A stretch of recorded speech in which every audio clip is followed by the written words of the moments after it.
Join me as I explore a biblical catastrophe of epic proportions: the destruction of Sodom and Gomorrah. According to the book of Genesis, God exacted punishment on the cities of sin by destroying them in a rain of fire and brimstone. The demise of Sodom and Gomorrah stands as one of the great cautionary tales of the Old Testament. But did the cities actually exist? Whoa. And if so, can science and archaeology explain how they met their ends? To find out, I'll investigate charred ruins along the eastern Dead Sea, examine a 50,000-year-old geological record, This band here, that indicates an earthquake? and create a biblical weapon of mass destruction. Okay, that smells. We're digging for the truth, and we're going to extremes to do it. It's gonna be a great adventure!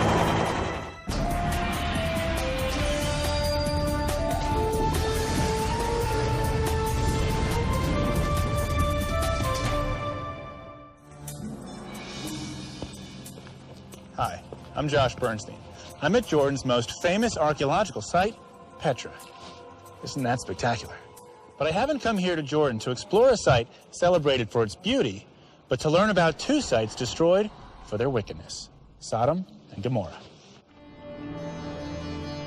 The book of Genesis refers to the residents of Sodom and Gomorrah as exceedingly wicked and sinners against the Lord. So God exacts his wrath on the two cities.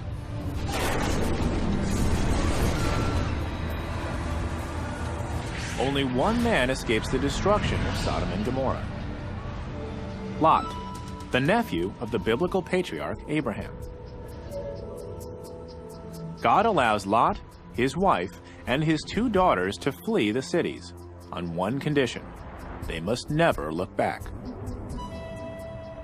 Lot's wife disobeys God's command and is turned into a pillar of salt. It's a great story, but is there any archaeological evidence to confirm it? Did Sodom and Gomorrah actually exist? The two cities make their first appearance in Genesis 10:19. They're listed among the so-called 5 cities of the plain: Admah, Zeboim, Zoar, and Sodom and Gomorrah. Many biblical scholars place these 5 cities here in the Jordan Valley, bordering one of the world's most famous bodies of water, the Dead Sea. Over the course of many millennia, water evaporated more quickly from the Dead Sea than it was replenished. Eventually, it became so salty that it could no longer sustain any life. Thus the name. But interestingly, some of the locals here refer to it by a different moniker: Buhayat Lut, Arabic for the Sea of Lot. At just over 1,300 feet below sea level, it's the lowest place on Earth. This is also the place where many scholars believe the cities of Sodom and Gomorrah once stood.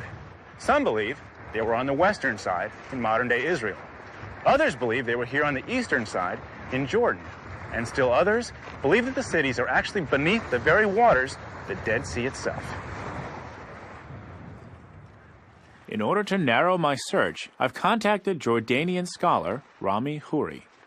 For decades, Rami has compiled a written record of all the archaeological sites in Jordan. He's brought me to the Wadi Mujib Nature Reserve to meet a key figure from the Sodom and Gomorrah story: the physical testament to the enduring power of one of the Bible's most arresting symbols: Lot's wife. It's a message, it's a moral message, which is personified in the physical remains. Here she is. There she is. Can I go closer? Yeah, go ahead. Lot's wife, perched above the Dead Sea Highway, is actually a salt-encrusted stone pillar etched by wind and water. Oh, she's big. Yeah. With a height of over 20 feet, she's an imposing figure, but maybe a little too big to be anything more than a biblical scarecrow created by local legend. So if we're looking at this metaphorically and not literally, what's the message? I think the message from the biblical text, certainly, and it goes throughout the whole text into the New Testament, is that people should obey God, should be faithful, and should trust God. And if you don't obey God, you get zapped, again, throughout the Bible. So the people in this region could use this as sort of a boogeyman. to say you better listen to God when he speaks, because otherwise you're going to turn into that pillar.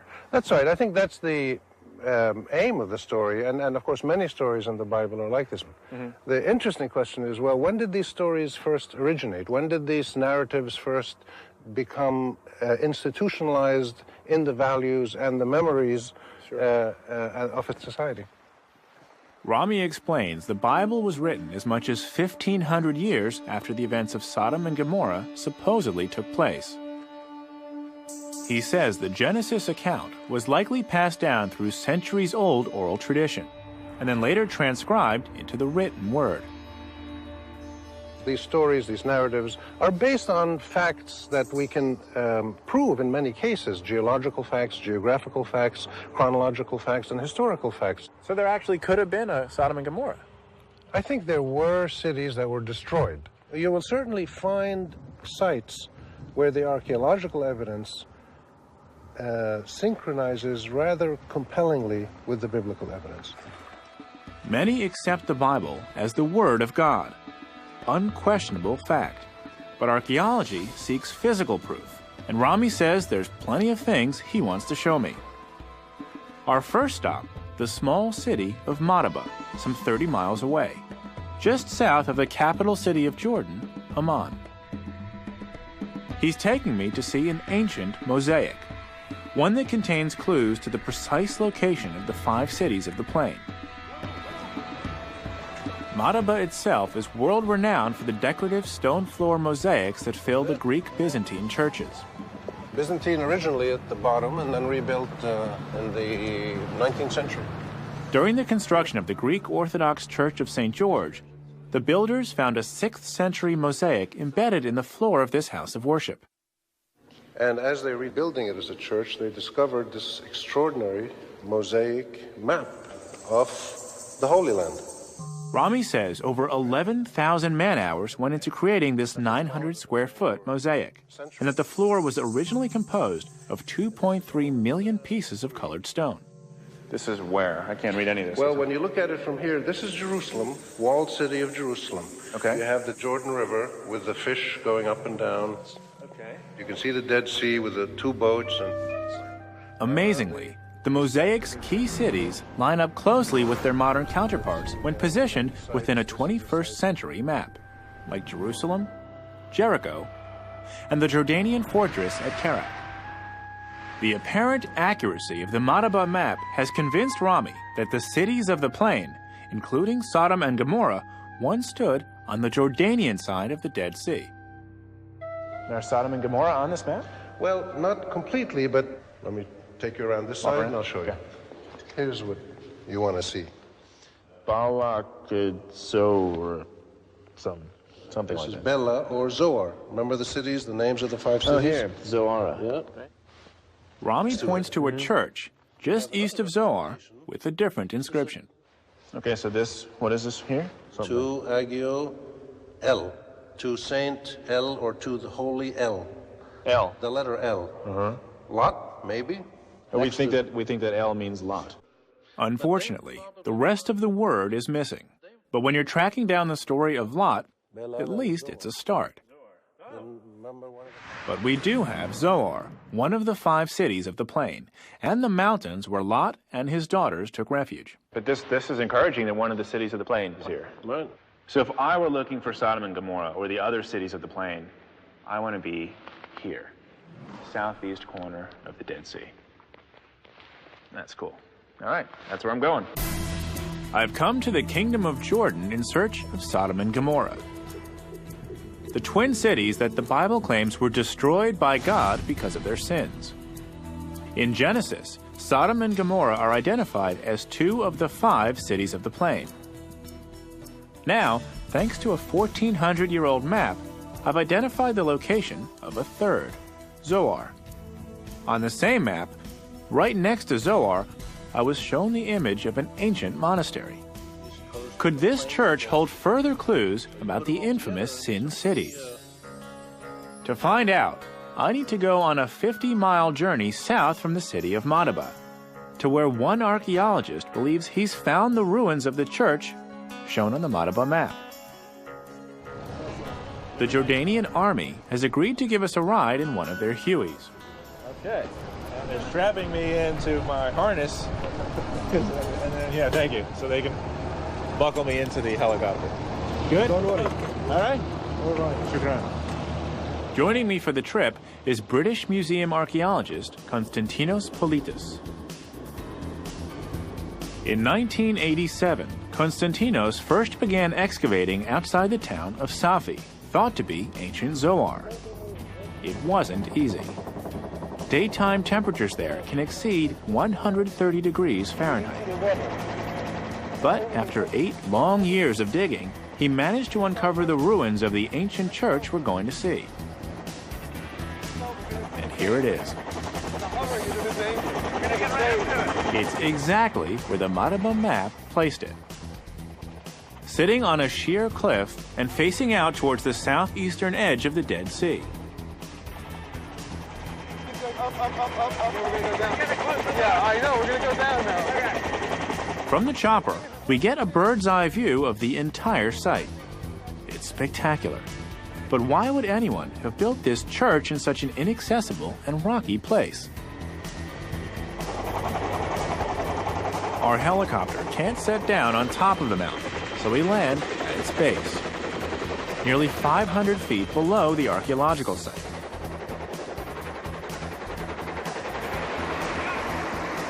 To get back up to the ancient monastery itself, we need to climb a series of steep switchbacks.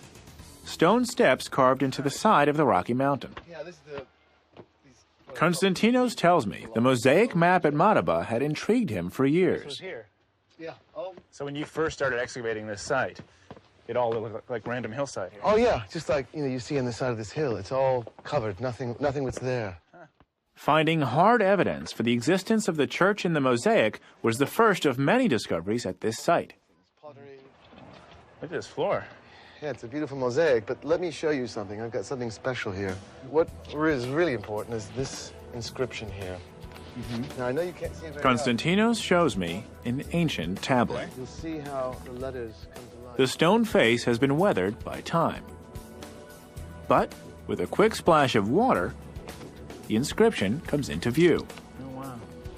That's much better. And it says, Saint Lot, please bless your servants, in Greek. The Madaba map referenced this site as the Church of Saint El, with the rest of the word missing.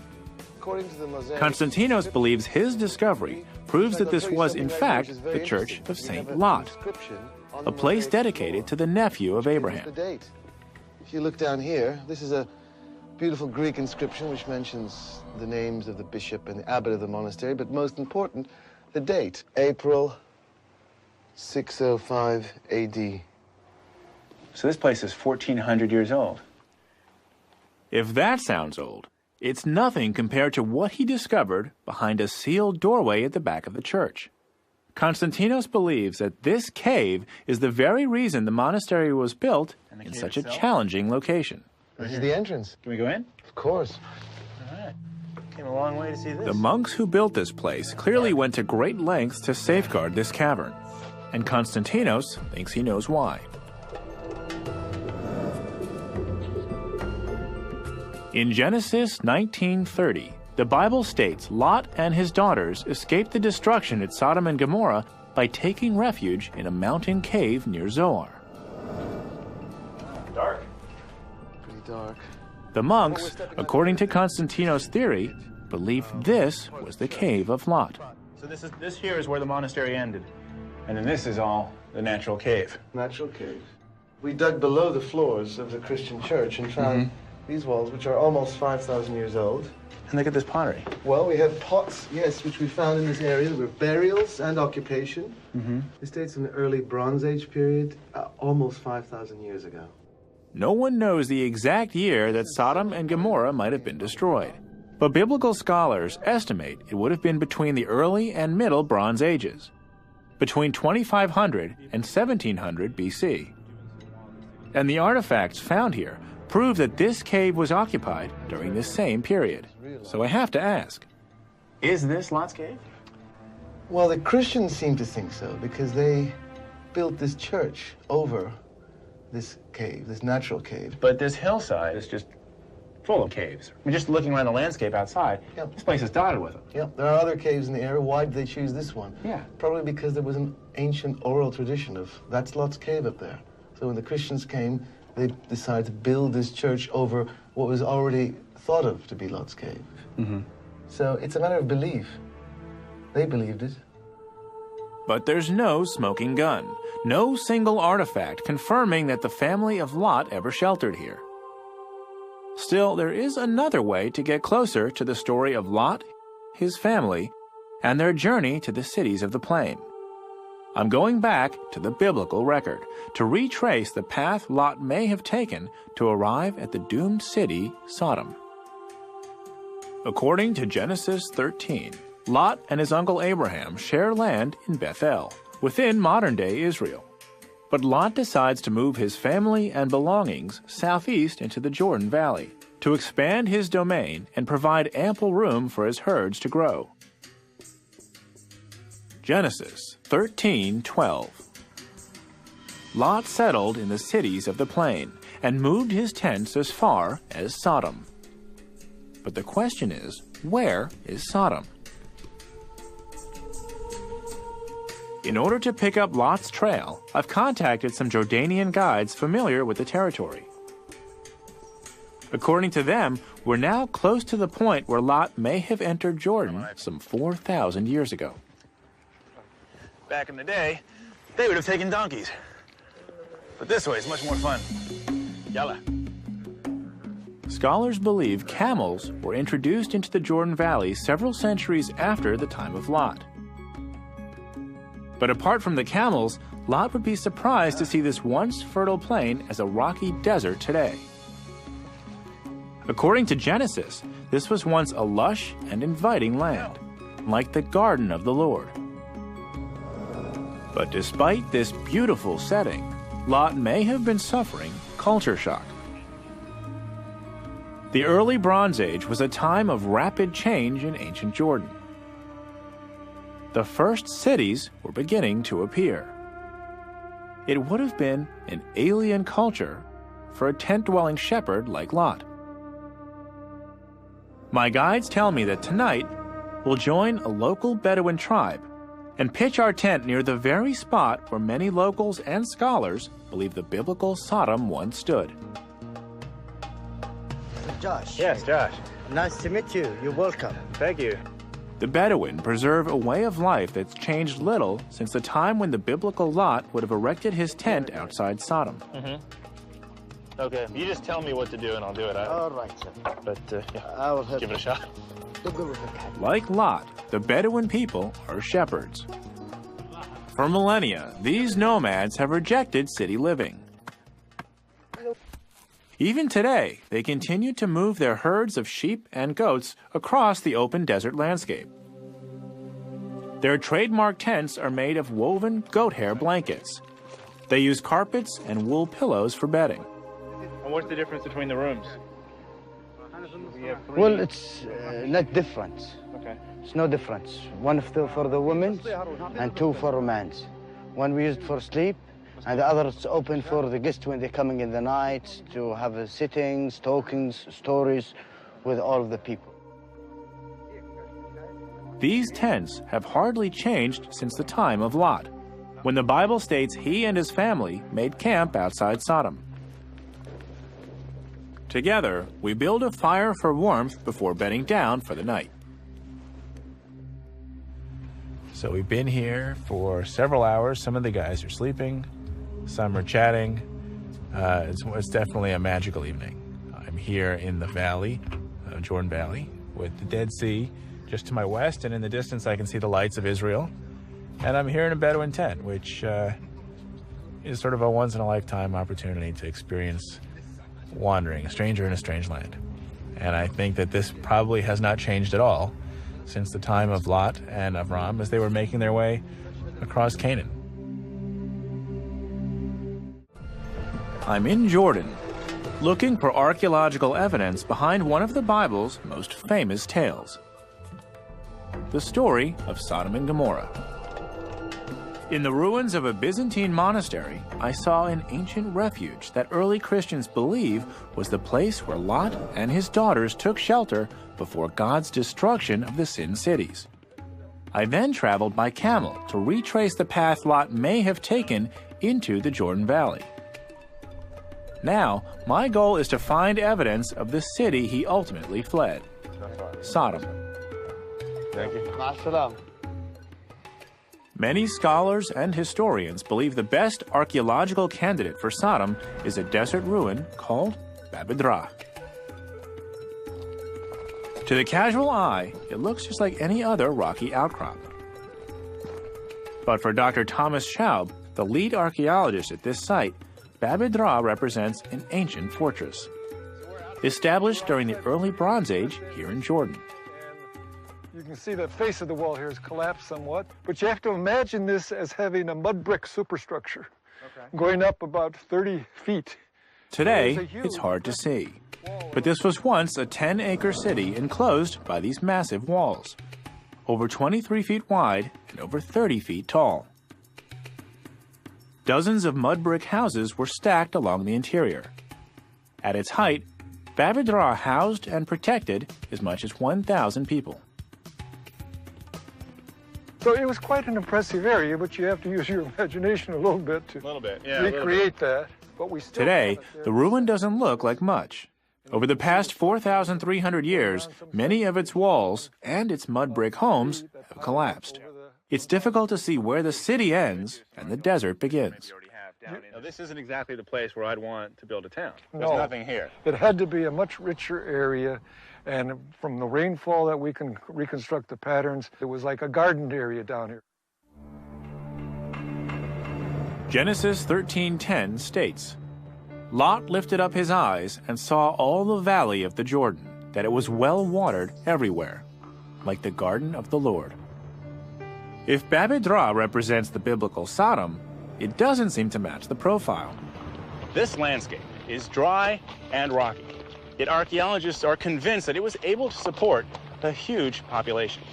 Let's go find out why. Dr. David McCreary is a paleobotanist, a specialist in ancient plants. He's discovered a wealth of foods and grains at the site.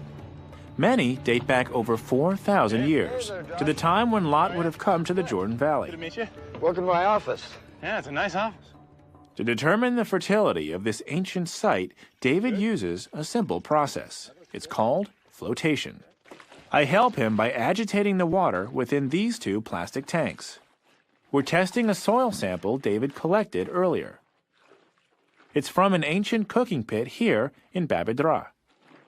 Is this your first time? This is my first time agitating soil. Okay. By pouring the ashy soil into the water, it's possible to separate traces of ancient crops from mere sand and dirt. The organic material floats to the surface, where it's strained from the water and then carefully examined. So, pretty impressive, huh? Sure. If you say so. Well, most of what we've got here are just little pieces of charcoal. What we're looking for primarily are geometric shapes. The geometric shapes represent the best candidates for cooked seeds. But they're still hard to find. Oh, I found one. Okay, great, great. David tells me it's a 4,500-year-old grain of barley. It's exciting. That's pretty exciting, I've never been isn't so excited about one single grain of barley in my life. That's pretty cool. it? You know, sometimes we will find... During his years of research at Bab edh-Dhra, David collected and identified thousands of these ancient seeds. In addition to barley, there's wheat, linseed, and figs. All these crops share one thing in common. They only grow where there's plenty of water and irrigation. Especially the emmer wheat, it's typically grown under irrigation. The 6-row barley has to be grown under irrigation. The linseeds, if they're longer than 4 millimeters in length, that's another indication of irrigation. It couldn't be just a heavy rainfall. No. Not in You have to have a sustained rainy season. And in this particular region, the average annual rainfall is less than 2 inches per year. Rainfall during the early Bronze Age wasn't much greater than it is today, but there was plenty of water to be had. Studies have shown that the level of the Dead Sea was nearly 400 feet higher than it is today. There's also evidence of an ancient lakebed and natural springs right at the base of Babedra's walled perimeter. It was this steady supply of groundwater that allowed these city dwellers to irrigate their plants. The Bible describes this region as well-watered. Right. And I'm looking for these cities of the plain. Does this meet that criteria? I would say Babedra is probably the best watered, certainly would have been one of the most fertile parts of the entire region during the early Bronze Age. So absolutely, there would have been resources here that anybody would want to take advantage of. Broken rocks and seeds offer a snapshot of Babedra as a city of prosperity. But is this the kind of well-established and enduring city that would have brought Lot to its doorstep? One that could qualify as a candidate for Sodom. To help me better understand the people and the ancient customs of Babedra, Tom Schaub takes me to the city graveyard to examine the burial record. This pockmarked plain, just outside the city walls, is one of the largest cemeteries in the Middle East. Cemetery. You'll notice all the bones and the broken pottery. This is all from tomb robbers. You can see we've got all kinds of chambers around here. Let's see if we can find one that has a... This was the final resting place for the people of this Bronze Age city for 1,200 years. The archaeology here is complete. So Tom gives me the okay to see one of the burial chambers myself. Oh. If I'm not back in 5 minutes, send a search party. We'll send the search party, right. This grave is over 4,000 years old. It's a tight fit, like entering a desert igloo. The dome chamber is only 3 feet tall and 5 feet deep. Like all the chambers here, this one's now empty. But when Tom and his team excavated these burial chambers in the 1970s and 80s, they found over 200,000 skeletons in over 20,000 tombs. Around the outside edge of the chambers, special pots were placed as dedicated offerings to the deceased. The contents of these burial sites were recorded, removed, and preserved.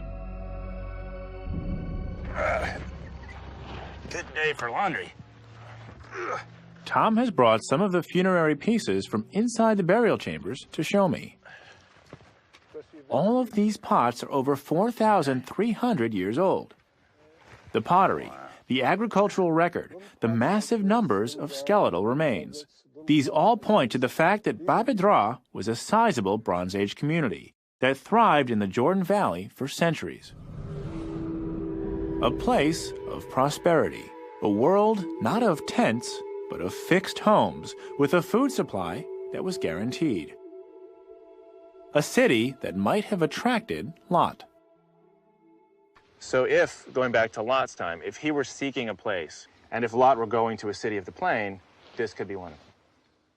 Yes, if Lot was traveling during the early Bronze Age and came down to this area, it would be the only place. If you have an individual like Lot or any group traveling through the early Bronze Age at that time, this would be the place to settle. This was the only place. It's the dominant town for that period from the 3rd millennium on in this part of the area. But this is where the archaeological record of Babedra seems to part company with the biblical story. Its collapse was more of a whimper than a bang. Tom tells me the city was slowly abandoned over a period of 100 years. The Bible states that the cities of Sodom and Gomorrah ended in fire and destruction, and there's no evidence of conflagration at Babedra. To find Sodom, I need physical evidence of a fiery cataclysm here in the Jordan Valley.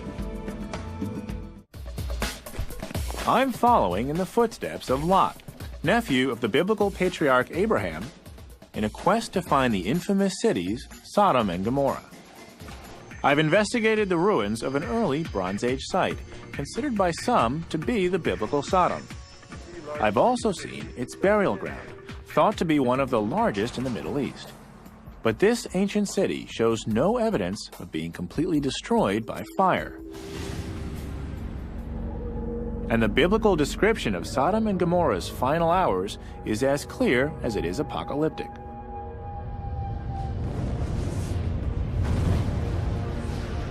Genesis 19. Then the Lord rained down upon Sodom and upon Gomorrah brimstone and fire from the Lord out of heaven. And he overthrew those cities, and all the plain, and all the inhabitants of the cities, and that which grew upon the ground. It's a description of total devastation covering miles of territory along the Dead Sea Plain. Today, many scholars believe the biblical story could be the retelling of a natural disaster. If the devastation of Sodom and Gomorrah was as terrible as the Bible describes, could some geologic record still exist? To find out, I'm leaving Jordan and traveling west into Israel, to Ein Gedi, fewer than 30 miles from Babadra. I'm with Dr. Shmuel Marco, an expert on the geological history of the biblical lands. Shmuel wants to show me a remarkable record of the many earthquakes that have shaken this region. Earthquakes that date back to the time of Abraham and Lot, and well beyond.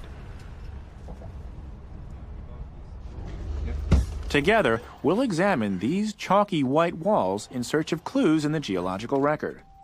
Clues that might explain the upheaval that caused the destruction of Sodom and Gomorrah. We're going to climb up there. The climbing gear is already there, so we'll have to rappel this cliff over there on top. Fine. Okay. Lead the way. Shmuel tells me there have been 17 recorded earthquakes in the Dead Sea region just in the past century. The Salty Sea sits right on top of an immense geological fault. It's a tear in the Earth's crust that stretches from Lebanon to Mozambique. A 4,000-mile geological fault line that marks the dividing line between the African and Arabian tectonic plates. If this fault was active at the time of Sodom and Gomorrah, could an earthquake help explain how the cities were destroyed? That's a nice view. This is the Dead Sea, this is the Moab Mountains. Yeah. We are standing on the bottom of an ancient lake that was here in the last ice age until about 15,000 years ago. A drastically falling water table has left this lake bed very high and very dry.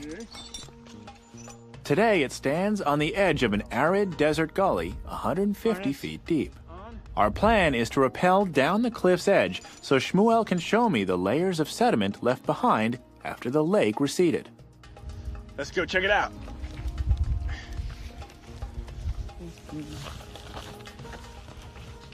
The rock is soft and crumbles beneath our feet. But it's still easy to see that this cliff face is composed of thousands upon thousands of tiny layers. In fact, each layer was formed by the cyclical deposition of sediment on the floor of this ancient lake. What does one line represent? One layer represents one season deposited at the bottom of a lake. White layers represent the summer seasons, and brown layers represent winter. So you can date these layers the way someone might date tree rings. Exactly. The tree rings are the exact analog to these layers. The difference is that trees don't live 50,000 years. Here we have more than 50,000 years record. Mm-hmm. So this is a very long record here. We have the longest record on Earth. Wow. This 50,000-year record allows geologists to clearly see when earthquakes shook the region. We're looking for layers like this that are disturbed. Shmuel points to a large band of sediment different from the rest. It's thicker and jumbled. The sediment accumulated up to here. Above this was water, and then an earthquake shook the bottom. And all this thickness of layers was mixed and all chaotic here. This is one earthquake that disrupted a layer that's worth several hundreds of years of deposition. Okay. Yes. Shmuel explains that this earthquake would have registered over 6.0 on the Richter scale. More than enough to have destroyed a city that, like Sodom or Gomorrah, was built of mud bricks and stone. And according to Shmuel, the evidence is very compelling that this is precisely what occurred. You see, it tells us that around 4,000 years ago, there could have been an earthquake. There were earthquakes in this region of time. So in this case, the geological evidence supports the possibility of Sodom and Gomorrah actually being destroyed. Absolutely, yeah. It's very likely. So it's not just possible, it's likely. It's very likely. Still, an earthquake alone isn't enough. To fully corroborate the tale of Sodom and Gomorrah's destruction, I need more than a seismic event. I need fire and brimstone. And I know just the man for the job. I'm rejoining Rami Khoury at the eastern edge of the Dead Sea, on the Lisan Peninsula. We're fewer than 10 miles from the ruins of Babydra, and 20 miles from Safi, thought to be ancient Zoar. Rami has told me of an intriguing idea. If he's right, he'll be drawing a direct line from the Genesis story to where we're now standing on the Dead Sea Plain. Yeah, everything that's mentioned in the Bible and the story of Sodom and Gomorrah, in terms of natural resources and geology and terrain, is still here. Hasn't changed very much. Rami explains that one of the Bible's supernatural resources, brimstone, exists here in its natural state. What do you think that is? I don't know, some sort of chalk? That's almost pure sulfur. Sulfur? Pure sulfur. Very high quality. Tastes like sulfur. And it's throughout the walls here. It's throughout, not just throughout the walls, it's throughout this whole area. The whole area is full of this stuff. Hey, let's get a couple more of these babies. Okay. And I'll show you what happens to it.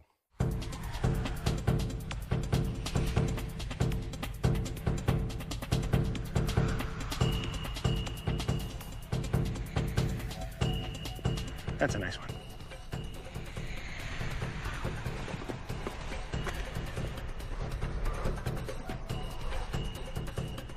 Did pretty well, yeah? I'm not exactly sure what Rami hopes to show me with this pile of sulfur, but he better make it quick. It's getting dark out here. Pick it up. Let me show you. You know what happens to sulfur when you light it? Well, it lights. Catches fire. Oh, okay. Okay, that smells. Yeah, better put it down. That's burning sulfur, otherwise known as brimstone. In my whole life, I didn't know what brimstone was. Well, brimstone just means burning stone in sort of medieval English. References to fire and brimstone are found throughout the Bible. In fact, they're the preferred instruments of divine retribution. And Rami explains brimstone was used as a fuel throughout the Dead Sea Plain for thousands of years. But no physical evidence has ever been found that burning brimstone once fell from the sky. So it's another part of the Bible which is remarkably found in the landscape here. Yeah, based on human reality. Huh. Now, does that lend credibility to the idea of Sodom and Gomorrah actually happening?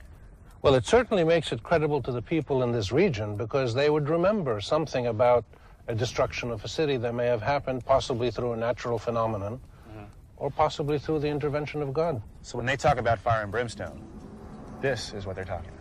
How'd you like that coming down on you? Sodom and Gomorrah. Could the biblical story of their sudden destruction possibly be true? In Israel and Jordan, I saw evidence of repeated earthquakes and witnessed burning brimstone firsthand. Okay, that smells. But actual archaeological evidence pointing to the annihilation of these cities has proved much harder to find. Now, on the last leg of my journey, I'm traveling 15 miles south to an archaeological site called Numeira. It's an early Bronze Age city that also dates back to the time when Abraham and Lot are thought to have lived. Unlike the last ruin I visited, Babydra, this city suffered a dramatic and almost instantaneous collapse around 2400 BC. I'm rejoining archaeologist Thomas Schaub to learn more about the site he discovered in 1973, and to see if there's something in the archaeological record here that ties Numeira to Sodom and Gomorrah. When we excavated here, this was a straight face, and you had a beautiful looking tower. What we found on the bottom of here, and I actually can show you the spot, under this ash, flat on a horizontal floor, were two skeletons, one with a rock on top of its head, who had clearly been killed in the collapse of the tower. Bodies? Two bodies here. The two skeletons almost side by side. Like this? Right, and the feet stretched out. Okay. That angle. Okay. And clearly had been killed in the last phases of the tower, with the tower collapsing on top of them. Heads crushed. By the falling stones from the tower. This photograph shows the two early Bronze Age skeletons found beneath the fallen tower. A stone shattered this skull. Something terrible must have happened for these bodies to be left unburied. Tom believes an earthquake may have triggered the tower's collapse some 4,400 years ago. Well, this, as you probably know, is a very active tectonic zone here in the Jordan Valley. We've had 17 earthquakes in the last 100 years that they've recorded. And it's possible that an earthquake could have caused this damage. It's very possible. We're not sure, but that's one possibility. Well, Then Tom takes me to another part of the site. For many people, it offers a profound connection between the historical Gomorrah and the biblical account of Sodom and Gomorrah. He leads me to a pit where paleobotanist David McCreary is waiting for me.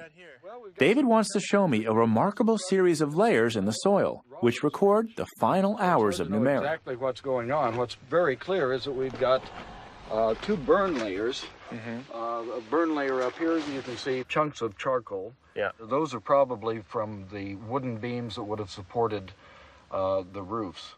This layer is between 20 and 30 centimeters thick. Okay. And then below that you have a much hotter, or what I'm interpreting as a hotter burn layer. Whiter is hotter. Whiter is hotter, yeah, that's this ash. So this is not a small fire that got out of control. This is a huge fire that burned everything. It certainly shows up in every part of the city that we've excavated so far. Then that would mean that this whole city was consumed in fire. That would certainly be a strong implication. It appears as if the entire city is burnt and then abandoned. We don't have evidence of occupation after the destruction of these layers. If the writers of Genesis were aware of Gomorrah's destruction, this might have provided the inspiration for the biblical story. A Bronze Age city literally burned to the ground along the edge of the Dead Sea Plain, correlating closely to the time of Lot. Given where we are relative to the Dead Sea, relative to the stories in the Bible, I'm seeing a city here that was completely destroyed by fire. Right. Could this have any relevance to the stories of Sodom and Gomorrah? It could, I suppose. As an archaeologist, again, I think we're restricted to the evidence so that we can only say that there was a massive destruction. Fire destroyed the entire city in a catastrophic event, and the evidence would suggest that after that fire, people did not resettle at the site. The cause of that destruction, I think, from an archaeological point of view, is just up in the air. We just don't have the evidence to say whether it was a man-made or a natural disaster of some kind. All we can say from the material evidence is there was a fire, destroyed the city, the people didn't return. Whether the biblical account involving the destruction of Sodom and Gomorrah was the retelling of a natural or supernatural event, we may never know. But we do know the cities of the plain were susceptible to earthquakes. And this was a region rich in combustible fuels, like brimstone. This charred ruin can't be ruled out as one of the sin cities.